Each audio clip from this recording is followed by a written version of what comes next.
Hello friends, आप सभी का स्वागत है मेरे channel IAS Maurya ji learning more में। आज का हमारा टॉपिक है पॉलिटी से रिलेटिव है, राष्ट्रपति यानी कि प्रेसिडेंट के बारे में।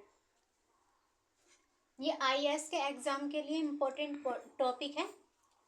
आइए स्टार्ट करते हैं हमारा टॉपिक प्रेसिडेंट यानी कि राष्ट्रपति के बारे में। देखिए, हमारा जो भारत का राष्ट्रपति यानी कि प्रेसिडेंट होता है उसके लिए हमें एक चुनाव की आवश्यकता होती है। हम चुनाव करते हैं जो जनता द्वारा चुना जाता है। चुनाव यानी कि इलेक्शन के बारे में बात करेंगे। देखिए, ये चुनाव कैसे होता है? इलेक्शन कॉलेज यानी कि निर्वाचक मंडल के द्वारा ये होता है। किसके द्वारा होता है? निर्वाचक मंडल के द्वारा। देखिए, प्रेसिडेंट एंड वाइस प्रेसिडेंट के बारे बात करें तो निर्वाचन से संबंधित कोई भी जो डाउट होता है वो सुप्रीम कोर्ट क्या करता है? उसे कंफर्म करता है। चाहे वो प्रेसिडेंट हो, राष्ट्रपति हो या उपराष्ट्रपति हो, उसके निर्वाचन यानी कि उसके चुनने की प्रक्रिया से संबंधित कोई भी डाउट होता है तो हमें सुप्रीम कोर्ट जाकर उस अपने डाउट को क्लियर करना होता है। अगर हम निर्वाचक मंडल की बात करें तो इसमें देखिए 4 मेंबर होते हैं। 4 मेंबर होते हैं। कौन कौन से होते हैं निर्वाचक मंडल में? हमारे चुनाव इलेक्शन का जो निर्वाचक मंडल होता है उसके जो है 4 मेंबर होते हैं। कौन कौन से होते हैं? Elected member of Lok Sabha, elected member of Lok Sabha यानी कि लोकसभा के निर्वाचित सदस्य, यानी कि हमारी जो लोकसभा होती है उसके जो निर्वाचित सदस्य होते हैं, जो चुनाव वगैरह डाल यानी कि वोट वगैरह डालते हैं राष्ट्रपति को, उसके बारे में। इलेक्टेड मेंबर ऑफ राज्यसभा यानी कि राज्यसभा के निर्वाचित सदस्य, जो राज्यसभा उन्हें निर्वाचित करती है उसके सदस्य इसमें वोट डालते हैं, क्या करते हैं? चुनाव डालते हैं, इलेक्शन करते हैं।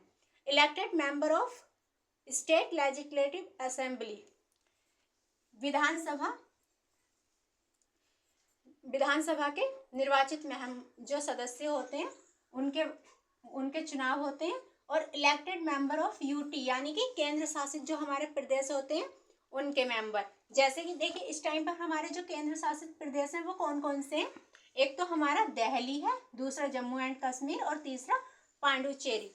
ये जो है हमारे क्या है? इलेक्शन मेंबर ऑफ यूटी यानी कि केंद्र शासित प्रदेश। इन तीनों में क्या होता है?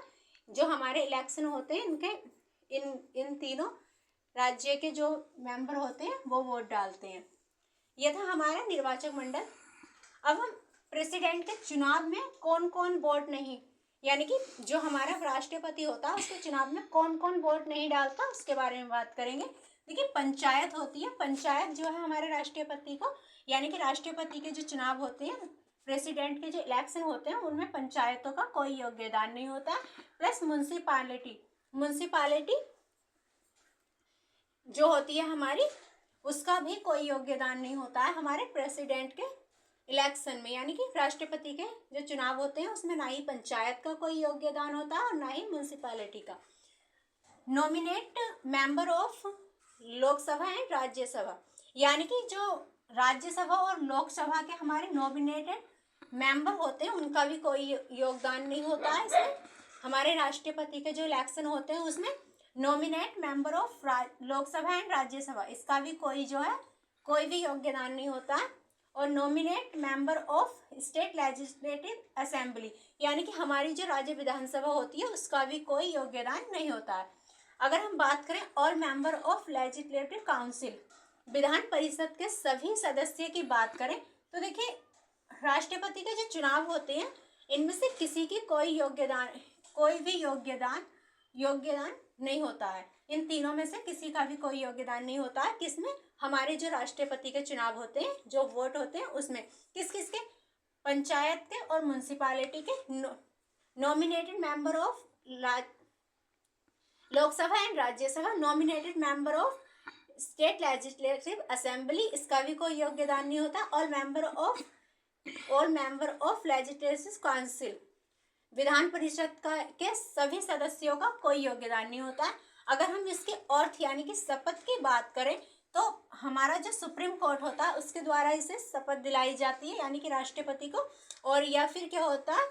चीफ जुडिशरी, जो हमारा चीफ सबसे बड़े मतलब उच्च न्यायालय के न्यायाधीश होते हैं उनके द्वारा हमारे जो राष्ट्रपति होते हैं उन्हें क्या दिलाई जाती है? शपथ दिलाई जाती है। अगर हम इनकी योग्यताएं की बात करें, योग्यताएं जो इनकी क्वालिफिकेशन होता है, क्वालिफिकेशन ऑफ प्रेसिडेंट ऑफिस, यानी कि हमारा जो राष्ट्रपति होता है उसकी जो योग्यताएं होती हैं उसके बारे में बात करें। देखिए भारत का कोई भी व्यक्ति राष्ट्रपति बनने के लिए उसे कितनी एज यानी कि कितनी एज होनी चाहिए उसकी, 35 साल। अगर कोई व्यक्ति हमारे भारत का राष्ट्रपति बनना चाहता है तो उसकी पहली बात तो एज कितनी होनी चाहिए, 35 साल होनी चाहिए। और दूसरा क्या होना चाहिए, इंडियन सिटीजनशिप, यानी कि वो हमारे भारत देश का नागरिक होना चाहिए। और तीसरा क्या है, लोकसभा का सदस्य बनने की योग्यता, वो हमारा जो लोकसभा है, हमारी जो लोकसभा है उसका सदस्य बनने के योग्य होना चाहिए। और चौथी बात, ऑफिस ऑफ प्रॉफिट, यानी कि ऑफिस ऑफ प्रॉफिट का मतलब है किसी भी लाभ के पद पर नहीं होना चाहिए, यानी कि वो राज्यसभा या लोकसभा किसी भी पद पर नहीं होना चाहिए। ये सब हमारा जो प्रेसिडेंट होता है यानी कि राष्ट्रपति होता है उसके चुनाव कैसे होते हैं उसके लिए ये टॉपिक था हमारा।